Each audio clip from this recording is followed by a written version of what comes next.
Harry and his robot dog. Harry Merton had a habit of getting lost in words. As the gentle chill of autumn crept through the city, curling golden leaves onto the pavements, Harry would be found in his favorite spot under the large bay window of his tiny apartment, a thick English storybook in his lap, with sunlight make. His mother often joked his imagination was too busy taking him on faraway journeys. In truth, Harry was happiest turning pages, discovering new phrases, and scribbling tricky words into a battered notebook that followed him everywhere. But Harry was not alone in his adventures. His robot dog, Patch, a clever canine made of beeping metal plates and blue LED eyes, always waited patiently nearby. Patch didn't bark or roll over for a treat, nor did he wear any snazzy collars. He simply followed Harry around, his tail softly whirring as he scanned homework sheets or pressed the right buttons for Harry's spelling games. Together, fueled by Patch's database and Harry's curiosity. Harry's teacher, Miss Allerton, loved his passion. On rainy days, she'd let Harry and Patch stay inside during break, sipping hot chocolate and reading Roald Dahl stories aloud. When Harry asked tricky questions about idioms or history behind words, she'd smile and say, "That's a thought only you would have, Harry." However, Harry's brightness cast odd shadows at school. Some classmates whispered that he was weird. Others rolled their eyes when Patch zipped by during spelling games.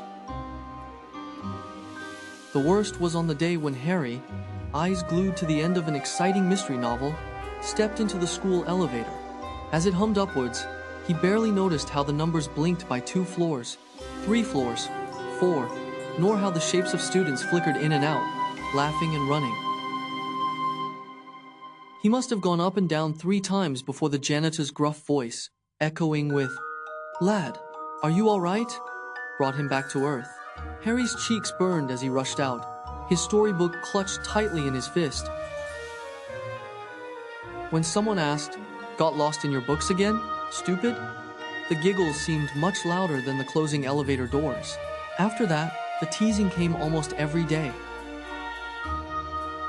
By the playground swings and at the lunch tables, Harry's classmates called out nicknames or snickered when Patch trundled by. Harry felt the world growing smaller, his words shrinking into tight knots inside his throat. Sometimes, at home, he pressed his face against Patch's warm, humming side and wondered if things would ever change. But one crisp morning, the wind rattling the branches outside, the class was given a group project, a poetry contest. The task was to write an original poem and perform it at assembly. Harry shrank in his seat, dreading the thought of sharing ideas with those who barely spoke to him. Yet, as names were called, he found himself grouped with 3 of his loudest teasers, Mason, Ella, and Raj. Their faces were wary, unsure. At first, things went as Harry had feared. No one listened to each other, and the group's poem sounded awkward and forced.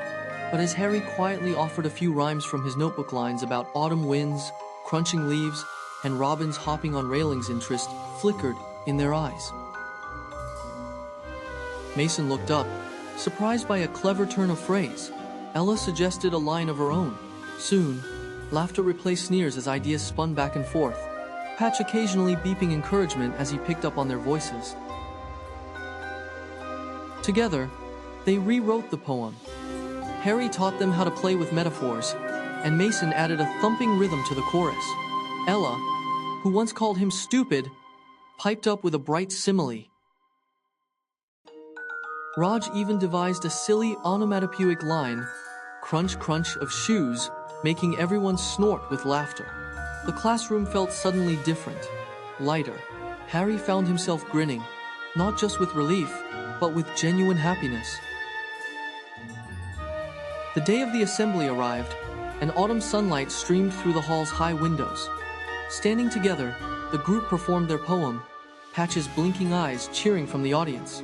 Applause echoed around them not just for the clever poem, but for the teamwork that had built it.